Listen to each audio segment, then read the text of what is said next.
Hello, sports fans. My name is Mark Mortier from Yesterday Sports. You're about to jump into another thrilling sports history moment. But first, let's dive into today's sponsor, just in time for the holiday season. Introducing Art of Words, the brainchild of word artist Dan Duffy from Philadelphia. Dan meticulously crafts stunning images by handwriting relevant words from some of the greatest sports moments in time. These unique, budget-friendly illustrations are the perfect gift, sparking cherished memories and capturing hearts. Choose from city skylines, sports, history, and musicians to find a piece for everyone. And here's the exciting part. For that sports fanatic in your life, gift them a piece of their favorite team or player's history. Art of Words tells a compelling story. Explore collegiate stadiums, each meticulously crafted with every football victory etched in words. Or venture into baseball stadiums, handwritten with every player from the team's illustrious history. Don't wait. Order a print today for yourself and your loved ones this holiday season. Transform your wall into a gallery of captivating art and surprise your family and friends with a print of their own. Use code SHN15 at artofwords.com for a 15% discount on your order in November and December. Visit Art of Words, where words magically transform into stunning art, evoking cherished memories and touching the hearts of those you care about. Again, use the code SHN15 for 15% off at artofwords.com. All right. Welcome to the show, everybody. This is one guy with a mic, Dingers and Dunks. And it's Football Fridays, but first off, anybody that downloaded this week's episode already, and got dead air, that's my bad. I apparently was so out of it when I recorded that I didn't realize I really wasn't recording, but it did 38 minutes of dead air because the mic wasn't plugged in or something. I don't know. But anyways, so this is getting re-recorded, re-released. Call it the remix version, apparently.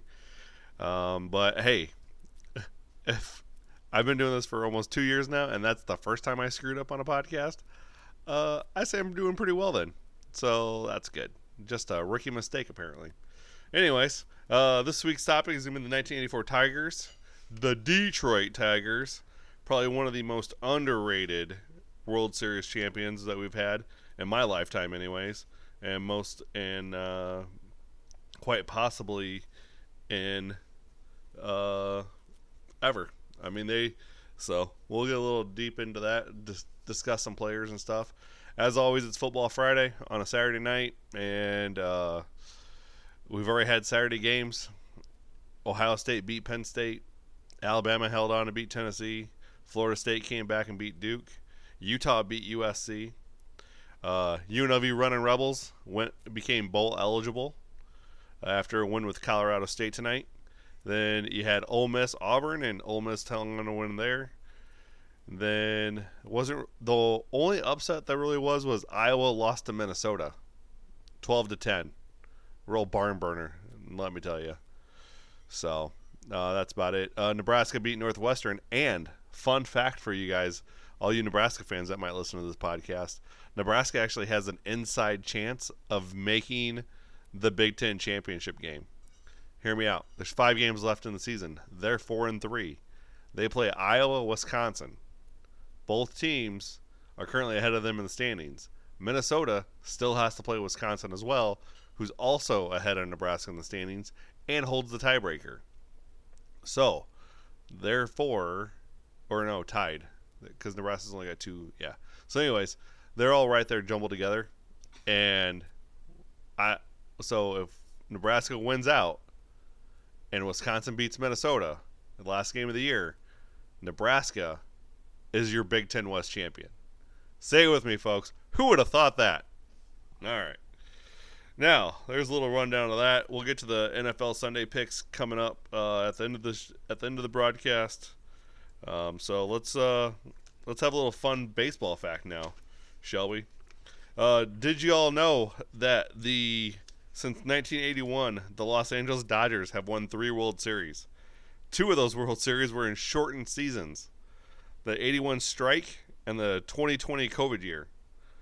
And I looked in 1994; they could have won a championship that year if the would have lined up correctly.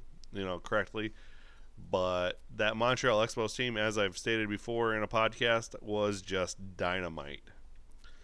So, yes. Also, fun fact, if you hate the wave at sporting events, you can blame the Detroit Tigers in 1984 for making it mainstream, because that was one of the things that happened at Michigan Stadium for when the Michigan Wolverines played in 83. Tigers started getting hot in 84, and they brought the wave to Tiger Stadium, and then it caught on when people were watching the postseason and the Tigers play in the ALCS and also in the World Series. So we can blame these guys. Also, this 1984 Tigers team is one of only 3 teams ever to start the season in first place and finish the season in first place without relinquishing it at all. They spent 153 days in first place. That's games played. All right. They never once were out of first place. They had a 15.5 game lead towards the end of the season. They did play a 19-inning game on April 27th of 1984. And they didn't have their 10th loss of the year until June 2nd, a full 2 months into the season. Jack Morris threw a no-hitter in the 4th game of that year in 1984. They had 40 comeback wins. That means that they were trailing 7 at the 7th inning or later. They had 7 walk-off wins, and they had 24 blown leads. So just think if they would have went 12-12 in those blown leads, they would have won 116 games, which would rank them right in wins with the Yankees and also the '08 Cubs as the most wins in a season. So how did we get this far? Well, their offense had catcher. You had Lance Parrish. First base was Dave Bregman. Second base was Sweet Lou Whitaker. At shortstop, you had Alan Trammell. Third base was a hodgepodge of players, but the guy that got most of the playing time for the year was Howard Hojo Johnson. Y'all may remember from his Mets years, because I certainly didn't know he played for the Detroit Tigers in 1984, and he came up in the Tigers organization. So that was something I knew, and he confirmed that on Twitter for me, or X, however you want to call it. Out in left field, you had Larry Herndon. In center field, you had Chet Lemon. Out in right field, you had Kirk Gibson. Yes, that Kirk Gibson for all you young sports fans out there. He played right field for the Detroit Tigers in 84. That was 4 years before he decided to hit a walk-off against Dennis Eckersley for the Dodgers. I think that was 88. Maybe it was 89. No, it was 88 because 89 was the San Francisco Oakland A's World Series because that was the Earthquake Series. And then at DH, you had Darrell Evans, who, fun fact here, was the coach of one of my coworkers' baseball teams. Brett Flowers. He has a baseballreference.com page. And as always, you all know where I get my stats from. Baseballreference.com. Stathead.com is the main website that gives you the baseball, basketball, football, and hockey. Again, I'm not sponsored. I'm not an ambassador. I just use them like their website. However, if somebody knows somebody over there that listens to this podcast, please, let's work something out. So maybe y'all can get a discount or something. I don't know. It's like $16.99 a month. Maybe we can save you like $1 or $2. Off their bench, they had Barbero, Garby.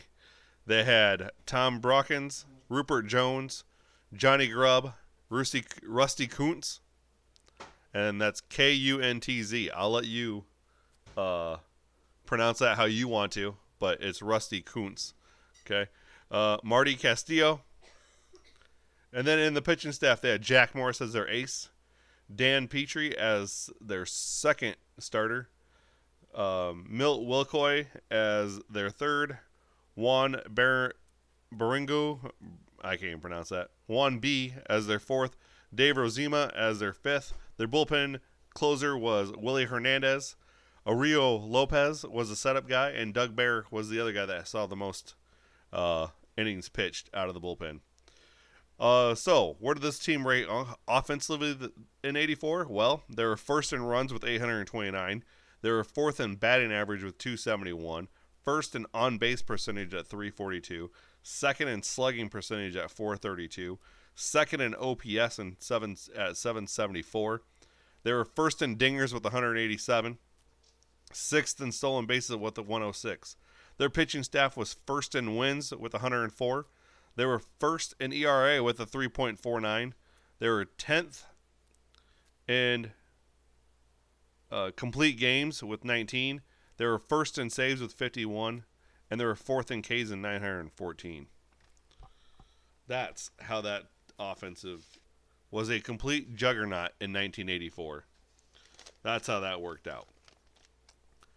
Let's see. So, this team won the AL East. They also went on to the ALCS where they played the Kansas City Royals and won 3-0. Kirk Gibson winning the ALCS MVP. Then they would go on to beat the San Diego Padres in the World Series 4-1, where Alan Trammell would win the World Series MVP as well. That San Diego team would actually would have to take the Chicago Cubs 5 games in order to win that one. And then Leon Durham booted the ball between his legs 2 years before Buckner did it in the World Series for the Red Sox. But we digress as Cubs fans and just keep hammering home. What can I say? Sparky Anderson won AL Manager of the Year. Kirk Gibson, like I said, was ALCS MVP. He was 6th in MVP voting, 3rd in triples that year, 4th in hit by pitches, 6th in slugging percentage, 8th in stolen bases with 29, and he was somewhere in OPS as well. He was on the OPS leaderboard as well. Then you had Chet Lemon. He was an AL leader for fielding percentage by a center fielder. He with a 995. He was an all-star. He was number 7 in the AL in intentional walks, number 8 in doubles, and number 8 in hit by pitches. You had Lance Parrish. He was an all-star catcher. He was a Silver Slugger Award winner, Gold Glove Award winner, AL leader in double plays by a catcher that year, 16th in AL MVP voting, number 3 in AL in home runs with 33. He was actually number 1 in home runs per at bat. So every 17 and a half at bats, he hit a home run. And he was number 7 in strikeouts at 120.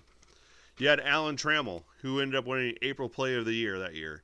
Yeah, he was an all-star. He was the 1984 World Series MVP, Gold Glove winner that year, 9th in AL MVP award voting, number 5 in batting average that year with a 314, number 8 with an on-base percentage of 382, and he was number 8 in doubles with 34.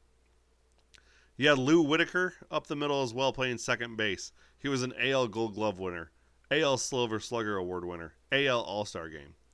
All right, that's how you get there. They were tied up the middle, folks. If you look at that right there, their catcher, their shortstop, their second baseman, and their center fielder all led the league in something. They were tight up the middle, and that's how you do it in baseball.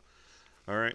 Then, if you want to talk about your pitching staff, well, nowhere else to go than Jack Morris.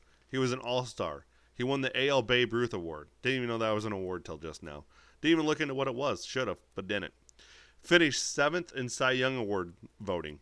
He had 14 wild pitches. He was number 2 in the AL in wins, number 4 in the AL for games started with 35. He was number 9 in the AL in winning percentage at 633.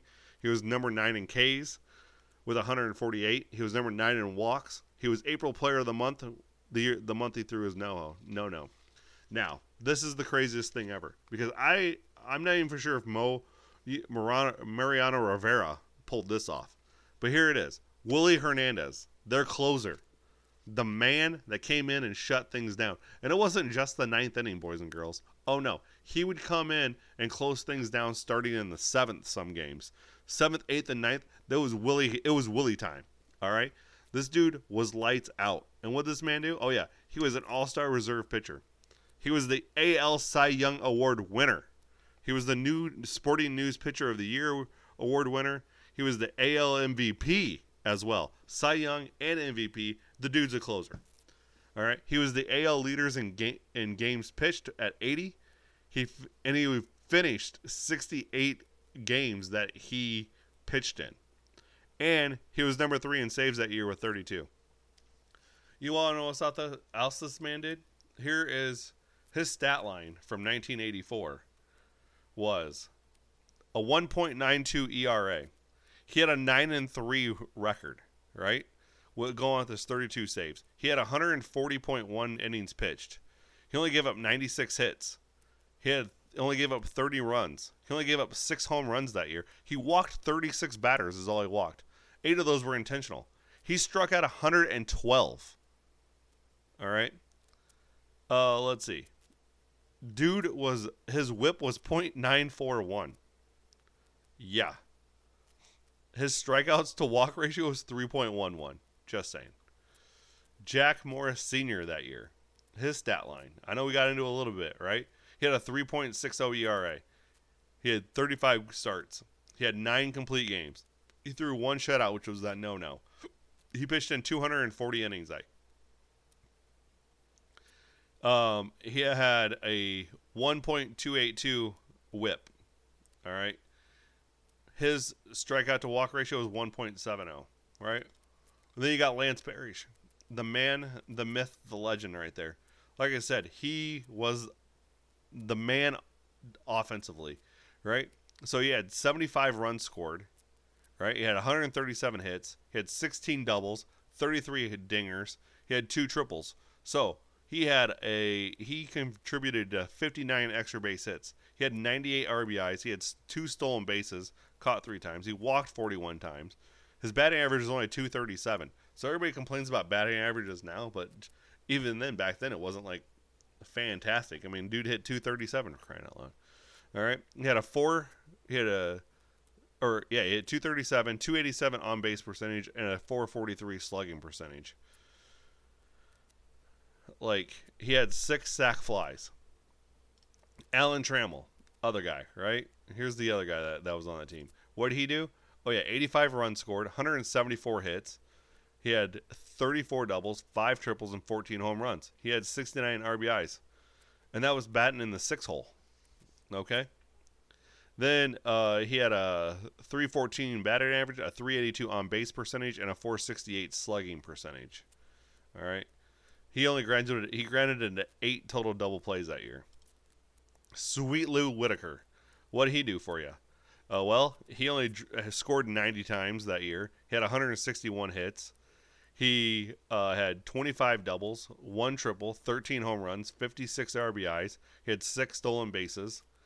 He batted .289, had a .357 on base percentage, and a .407 slugging percentage. He only grounded into 9 double plays. Then you got Kirk Gibson, right? The man, the myth, the legend. So in 84, right? Here it is. 1984. What did he do? Oh, yeah. He had 92 runs, 150 hits, 23 doubles, 10 triples, 27 dingers. So he had 60 extra base hits, 91 RBIs, 29 stolen bases. The dude was part of the 2020 club and almost made the 30-30 club. Walked 63 times, struck out 103, had a 282 average, a 363 on base percentage, and a 516 slugging percentage. The man was legit that year. This team was just stacked from top to bottom. I mean, even if you go with Darrell Evans, 37-year-old DH, right?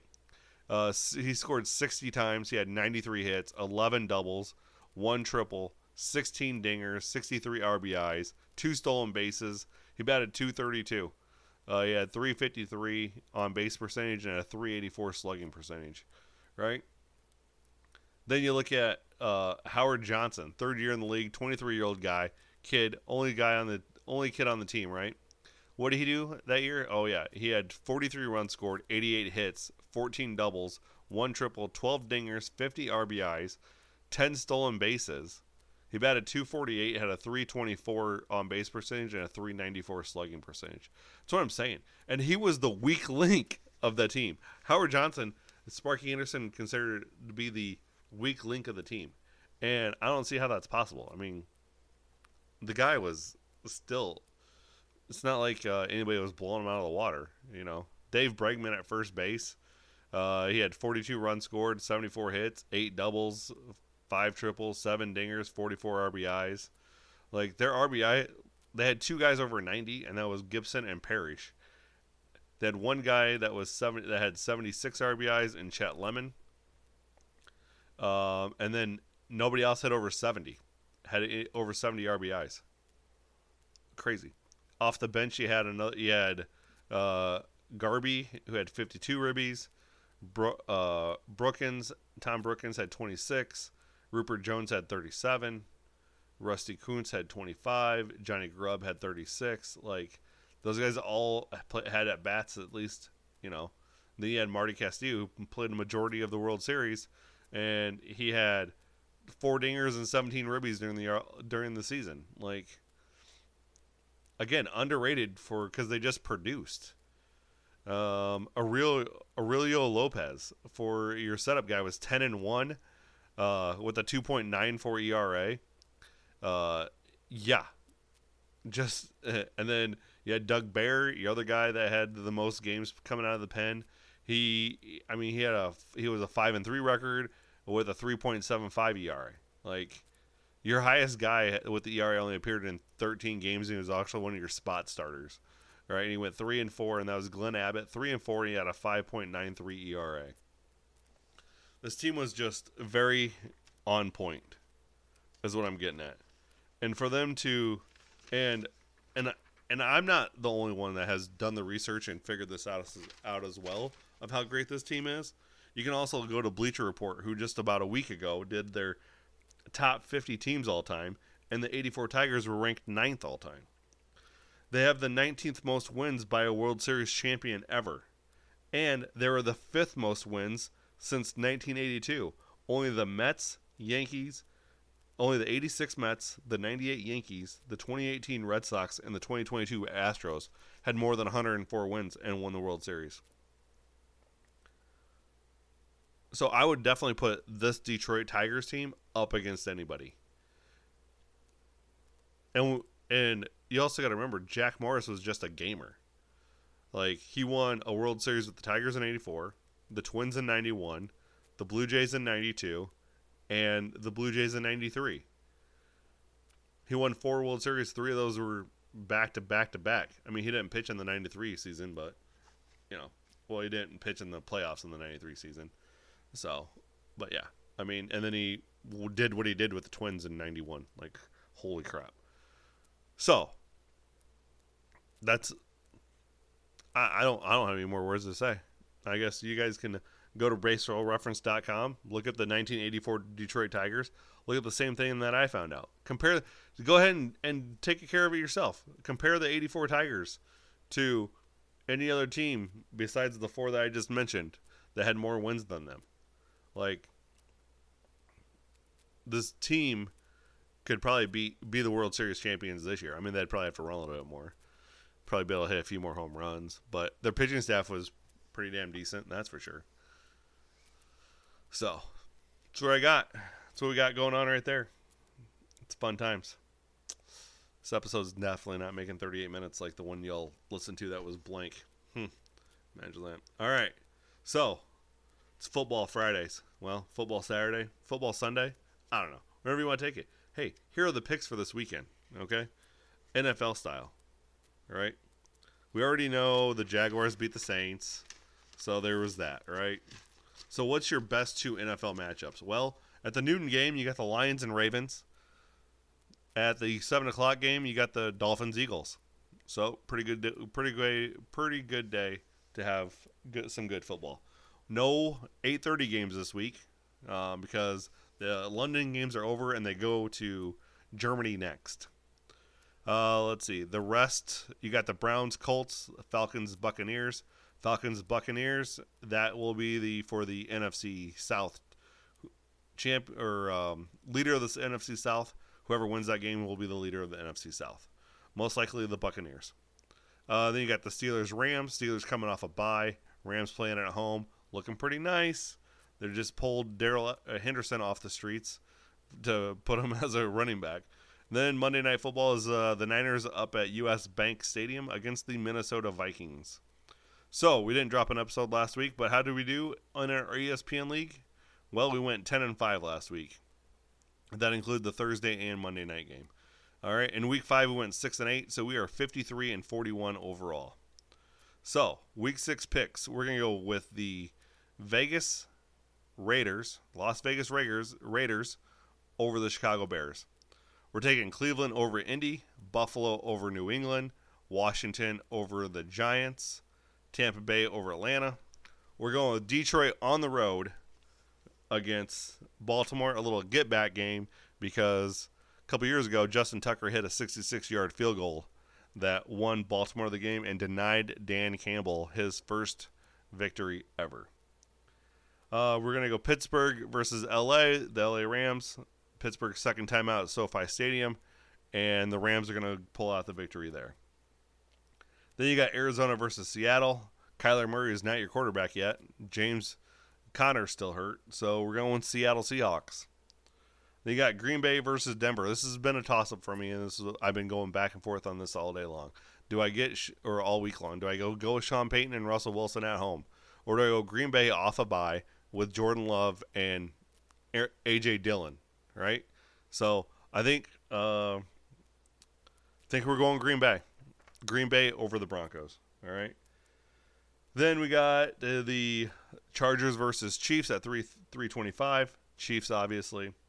As I said, Sunday Night Football is Miami versus Philly. Miami's defense may be a little suspect, but their offense is not. Their offense is legit. It's like track stars out there between Tyreek Hill, Jalen Waddle, Tua, and whoever you want to throw in the backfield, either Mossert, Jeff Wilson, who just came off IR, any Slavin Ahmed, anybody back there in that backfield is just getting yards with that offensive line right now. And then on Monday night, you got San Francisco versus Minnesota. Minnesota is going to lose another heartbreaker at home in prime time because Kirk Cousins, you're still your quarterback, and you have a crappy defense, Vikings. So therefore, San Francisco 49ers with the win. Put it in the books. Week 7 in the NFL is this week. So, now what's been going on in my life? Well, we're doing some streaming. That's a lot of fun. So we're on Twitch, boys and girls. We just hit 56 followers on Twitch.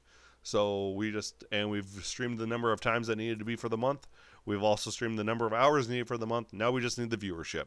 So I need 3 of you folks to go to Twitch right now and go find one guy with a mic on there.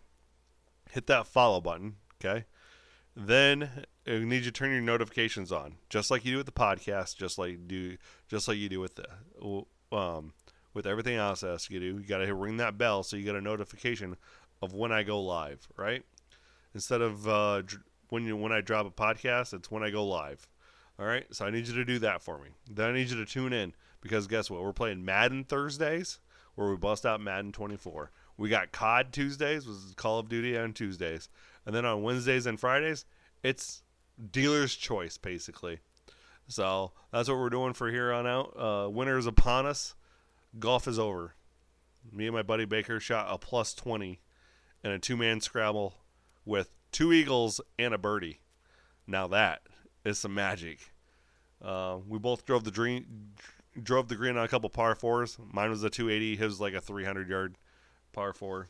So then we were able to eagle them, and then I was about a half a foot short of making a hole-in-one on 15 at Two Rivers, the golf course in Dakota Dunes. So go check that out. All right, so with golf season no more, the winter upon us, as they would say in Game of the Thrones, winter is coming. That means I don't go outside. That means I'm going to give you plenty of episodes of the podcast. means I'm going to give you plenty of streams on Twitch. It means, also, this podcast you can find on YouTube now because I have figured out a way to upload this audio to YouTube as well. So now you can listen to from your desktop on YouTube. All right? No more excuses, people. No, I won't hear any more excuses. Well, you're not here or there or blah, blah, blah. I got my dog barking at me. So she's telling me to wrap it up. All right, boys and girls. Thanks for tuning in as always. Drop that follow. Hit that like button. Make sure you hit that notifications button. Whatever you got to do to know when your man, Mr. One Guy with a mic, drops an episode, you get to hear it first. Sometimes we drop dead air. What can I say? All right. Y'all have a great weekend. Have a great week. And we'll see y'all next week. And I'm not for sure what next week's topic will be, so follow me on Twitter at One Guy with a Mic. Thanks. Hey there, sports history fan. This is Arnie Chapman, a.k.a. the Football History Dude, and I wanted to thank you for stopping by to listen to another episode here on the Sports History Network. Our podcasters are passionate about uncovering and sharing sports stories from yesteryear. And if you didn't know it already, we have over 30 shows across the network covering all sorts of sports history topics. In fact, here's a glimpse into one of our awesome podcasts here on the network. The Pigskin Tales podcast is all about the lesser-known pro football players.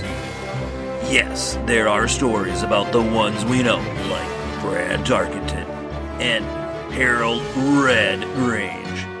But have you ever heard of Ernie Nevers? How about Dave Osborne or even Grady Alderman? These men created their own path to the NFL. How did they do it? Listen to the Pigskin Tales podcast, now streaming on your favorite music platform. Go to pigskintales.com. How about that? I bet you're super hyped to go listen to that new podcast, right? Well, to learn about this show and all the other podcasts on the network, head over to sportshistorynetwork.com/podcast. Again, that's sportshistorynetwork.com/podcast. Head over there today to find your next favorite sports history podcast.